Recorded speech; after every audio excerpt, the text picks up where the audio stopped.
देखिए, तो आप लोगों के सामने में दो क्वेश्चन है। देखिए, बहुत ज्यादा इजी क्वेश्चन है, लेकिन इसको करने में बहुत ज्यादा प्रॉब्लम भी होता है। ठीक है, अच्छा, तो ये जो क्वेश्चन है ये कौन सा टॉपिक का है? तो ये टॉपिक है आप लोगों का जो फ्रैक्शंस एंड डेसिमल्स। तो ये डेसिमल का क्वेश्चन है। ठीक है, तो जब भी इस टाइप का क्वेश्चन आएगा, सबसे पहले आप लोगों को देखना पड़ेगा यहाँ पे जो डिवाइजर है। ठीक है, डिवाइजर में जो पॉइंट है ना, वो कभी भी नहीं होना चाहिए। डिवाइजर डेसिमल फॉर्मेट में नहीं होना चाहिए।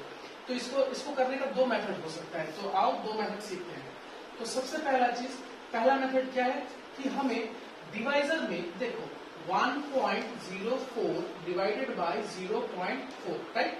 लेकिन ये वाला जो डिवाइजर है इसमें हमें पॉइंट नहीं रखना है। तो पॉइंट को किधर भेजना है? पीछे भेजना है। तो अगर मैं पॉइंट को इधर में भेज दूं, इसका मतलब अब ये जो नंबर है वो क्या बन गया? सिर्फ 4 बन गया। अब इसको कितना स्टेप पीछे भेजा? एक स्टेप पीछे। तो यहाँ भी डेसिमल को क्या करना पड़ेगा? एक स्टेप पीछे भेज देना पड़ेगा। यानी ये नंबर अब क्या बन गया? 10.4 बन गया। अब क्या करना है? फिर अब आप इसको नॉर्मली डिवाइड कर सकते हो। तो 10.4, तो देखो 4 2 सा 8 आ जाएगा। यहाँ पे कितना आ जाएगा? 2। अब 4 को डायरेक्टली हम लोग नीचे नहीं पुट कर सकते, तो क्या करना पड़ेगा? पहले डेसिमल को हटाओ, यहाँ पे भेजो। तो अब देखो डेसिमल को मैंने भेज दिया। अब ये जो 4 है यहाँ पे आएगा, तो कितना हो गया? 24। 4 6 24। तो ये है एक प्रोसेस इसको करने का। ठीक है, अब दूसरा प्रोसेस में आते हैं। दूसरा प्रोसेस क्या है? सबसे पहले जो डिविडेंड है यानी कि जो लेफ्ट साइड वाला है उसको ऊपर में लिखो, और उसके नीचे में आप लिखो जो डिवाइजर है यानी कि जो राइट साइड वाला है 0.4। अब इसको कैसे करके करेंगे? सबसे पहले आपको पॉइंट को डेसिमल को ओमिट करना पड़ेगा। कैसे करके करोगे? सबसे पहला चीज, अगर ऊपर वाले पोर्शन का डेसिमल को ओमिट करोगे तो उसके अगेंस्ट में नंबर नीचे आएगा। यानी कि कैसे? डेसिमल के वजह से 1 आएगा, डेसिमल के बाद में 2 नंबर है यानी कि 2 जीरोस आएंगे। ठीक है, और यहाँ पे इसका अगेंस्ट में नंबर यहाँ पे आएगा। जब इसको हटाएंगे तो डेसिमल यहाँ पे आ जाएगा। डेसिमल उठ गया मतलब 1 आएगा। डेसिमल के बाद में 1 नंबर था, तो यहाँ पे 1 0 आ जाएगा। ठीक है, तो देखो ये यहाँ से ये ऐसे करके कट गया। ठीक है, अगर हम लोग इसको 4 से कैंसिल करें तो कितना बच जाएगा? देखो 4 2 सा 8। अब यहाँ पे हो गया 2 बचेगा 4, यानी कि 4 6 24।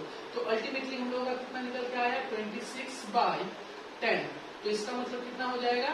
2.6, and this is the answer. तो देखो ये जो प्रोसेस है, ये जो करने का दो प्रोसेस है, दो प्रोसेस ही मैंने आपको बता दिया। अब जैसे कि ये वाला क्वेश्चन दिया हुआ है, अब यहाँ से पूछा गया है कि यहाँ से इसका आंसर कैसे आएगा। आप इसको वापस से दो मेथड में ही कर सकते हो। दो मेथड क्या क्या है आओ देखते हैं। तो एक तो मेथड लगाएंगे हम लोग जो पहला वाला प्रोसेस है। ठीक है, कि 14 है विल बी डिवाइडेड बाय 0.7। अब मुझे डेसिमल को क्या करना है? कहाँ पे भेजना है? 7 के उस पर भेजना है। तो 7 के पीछे मतलब एकदम सबसे लास्ट में, यानी कि मुझे एक प्लेस राइट में भेजना पड़ेगा। यानी कि ये बन जाएगा आपका सिर्फ 7। और यहाँ पे क्या हो जाएगा? यहाँ पे तो डेसिमल है ही नहीं, तो फिर क्या करेंगे? तो हम लोग यहाँ पे क्या करेंगे? क्योंकि देखो किसी भी नंबर के पास, ठीक है, मान लो ये 14 है, अगर आपको इसको डेसिमल में लिखना है ना, तो आपको इसको कैसे लिखना पड़ेगा? 14.0। अब डेसिमल को मुझे एक प्लेस इधर में लिखना है, तो इसका मतलब ये क्या बन जाएगा? 140. अब लास्ट में डेसिमल का कोई वैल्यू नहीं, सभी को मालूम है। चलो, तो आप लिख भी सकते हो, लास्ट में नहीं भी लिख सकते हो। ठीक है, अब 7 से इसको अगर हम लोग डिवाइड कर दे तो हमें मालूम है कि 7 2 सा 14, 0 आएगा, 7 0 सा 0। ये एक प्रोसेस हो सकता है इसको सॉल्व करने का। या फिर दूसरा प्रोसेस हम लोग इस तरीके से फ्रैक्शन का डिवाइड ऐसे भी कर सकते हैं। कैसे करके? 14 डिवाइड बाय 0.7। तो सबसे पहला चीज डेसिमल को हटाना पड़ेगा। डेसिमल को हटाते हैं तो अगर नीचे है तो नंबर्स कहाँ आएंगे? ऊपर आएंगे। ठीक, तो डेसिमल के लिए कौन आएगा? डेसिमल ये मैंने हटा दिया तो 1 आएगा, और डेसिमल के साइड में कितना नंबर है? 1 नंबर है, तो यहाँ पे 0 आ जाएगा। तो अब देखो, अब ये जो नंबर है वो क्या बन चुका है? 7 बन चुका है। तो 7 से अगर मैं इसको काट दूं तो कितना हो जाएगा? 2, यानी कि 2 × 10 कितना हो जाएगा? फिर 20। तो ये आपका आंसर हो जाएगा। चाहे आप इस मेथड से करो, चाहे आप इस वाले मेथड से करो, दोनों ही सेम है।